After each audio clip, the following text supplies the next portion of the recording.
pause, damn it. Shit.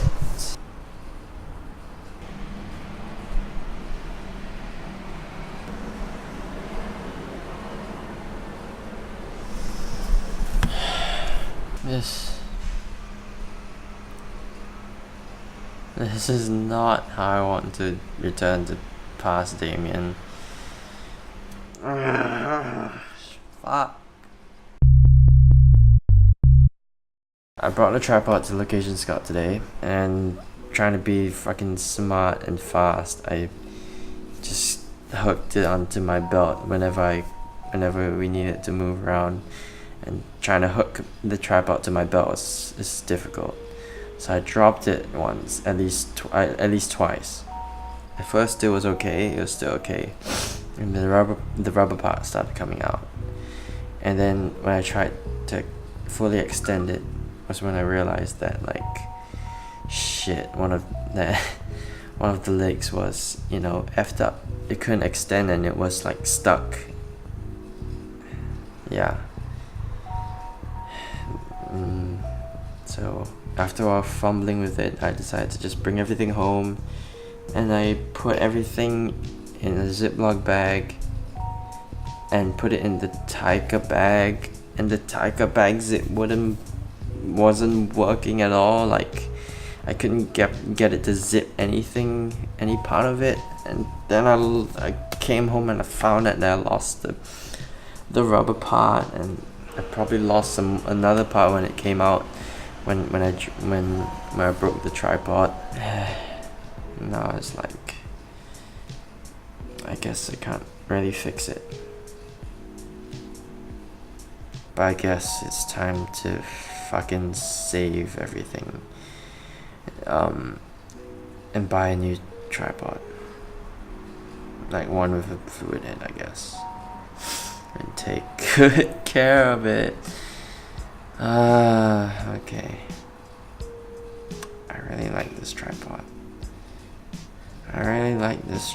Man. And then I get like sloppy and shit, and that's when accidents happen. I guess I feel a bit better now just talking about it. Still sucks. Let me know, Future Damien, what happened to this tripod. Where is it now? Do you get rid of it? Do you get a new one? How long did it take to get a new one?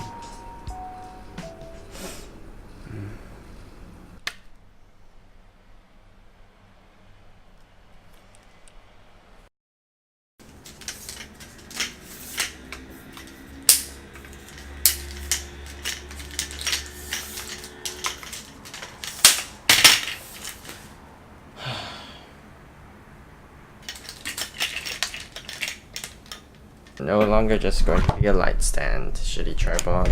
I guess something I can do to take my mind off of it is to talk about something else. So I'm gonna talk about the thing that I'm thinking about most at the moment, which is at least I was thinking about most at the moment until that whole tripod thing happened, which is point and shoot. Okay, so today is the 5th of March 2019, and as you saw the previous two videos, hopefully the previous two videos, well, point and shoot 2019, which happened from 1st of March to 3rd of March, and it began on 1st of March, which was a Friday, at 7 p.m, and it ended on Sunday, 3rd of March at 2359. It's a 55-hour short film competition for anyone who is in tertiary education to join in and form a small team of between 3 to 8 people and make a film in 55 hours or less based on the theme that you're given at the kickoff ceremony.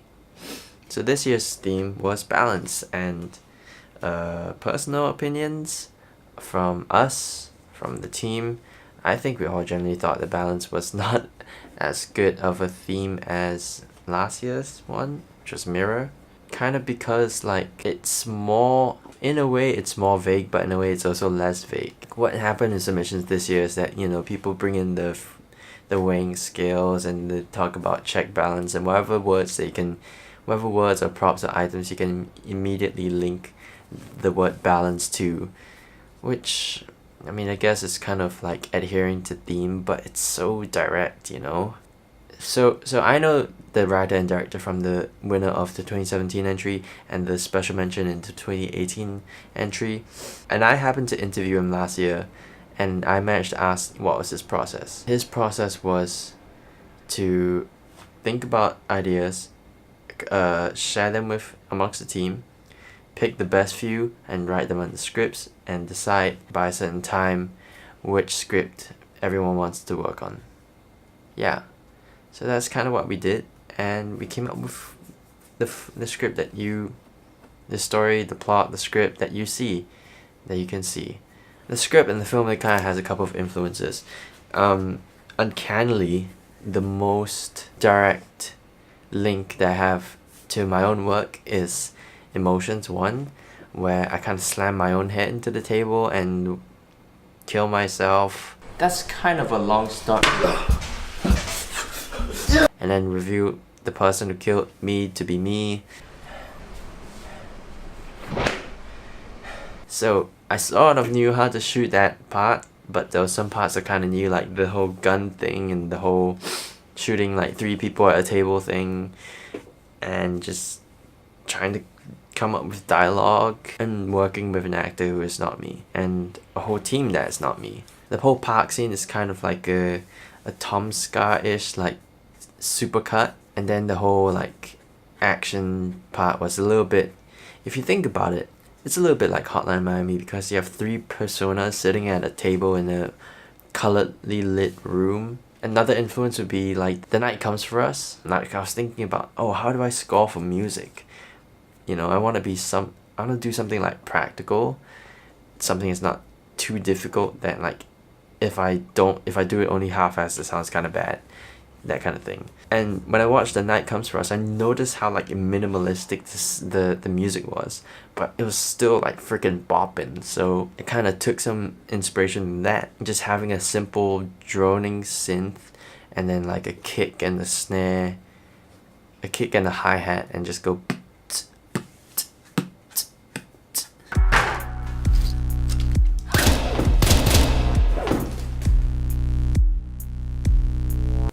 It kind of worked.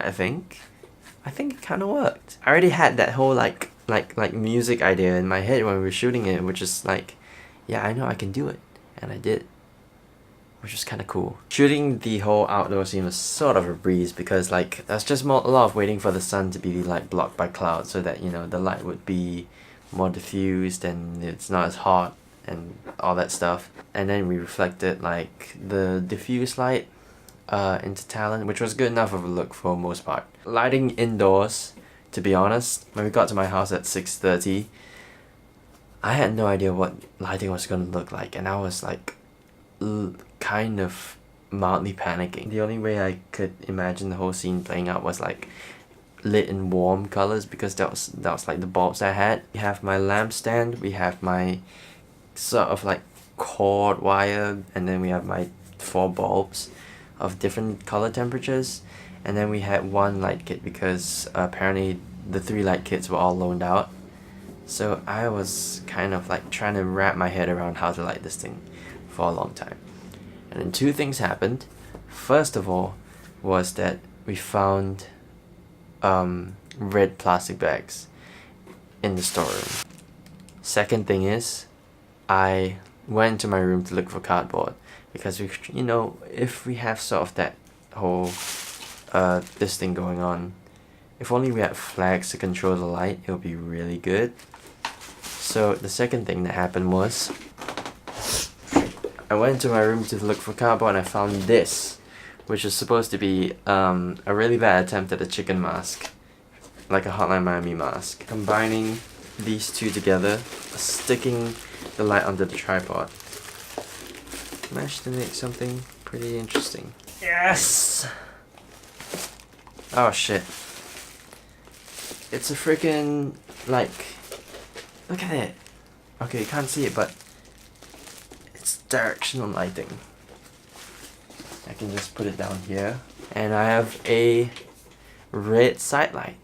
Isn't that fucking cool? Ah. I still have a cut in my mouth because there was a shot where I was feeding Ely a line and like she had to sort of mime a tape removal from my mouth, and it was like probably 10 p.m. or 11 p.m. and then like she went for the movement, and then she like jabbed the fingernail into my mouth. Okay. Sorry. Okay, don't cut. Sorry. Don't cut. Oh shit. Okay, it's okay. And it's like, oh shit.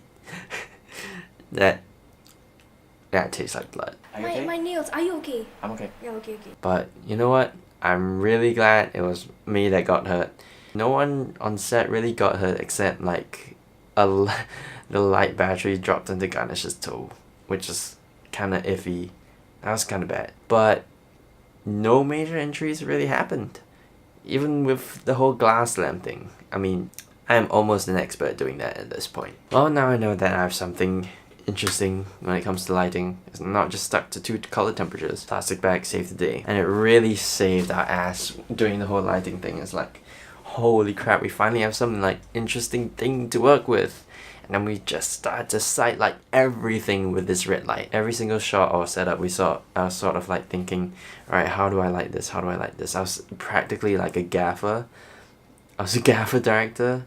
I mean, I wore quite a lot of hats in this production, and sometimes it kind of freaked me out, and I wasn't sure like if I was able to balance everything. I wasn't sure if I was able to like sort of balance everything, and turns out I guess I was. It just took a bit of time. We OT'd by like at least by almost like 2 hours. We gave everyone transport home because it was the least that we could do. But man, I think it was worth it. The next day we did Foley with Elson, and we did the whole edit, and we saw some music, and I made a bit of music, and yeah, we just put everything together. We put everything we shot together, and turns out we shot enough.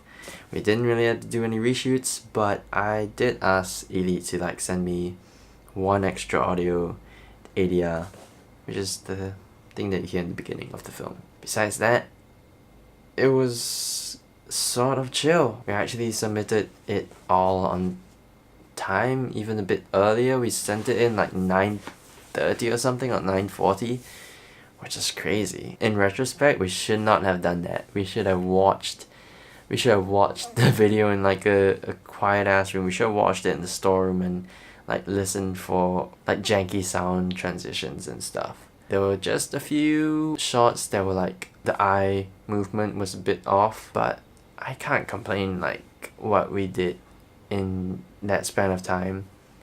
I feel pretty proud of it. I like it. And if for some reason it doesn't get into top 10, I don't mind. I created something that I think is fucking cool, and I'm proud of that I managed to create with really great people in such a short period of time. So like genuinely, it was pretty damn amazing.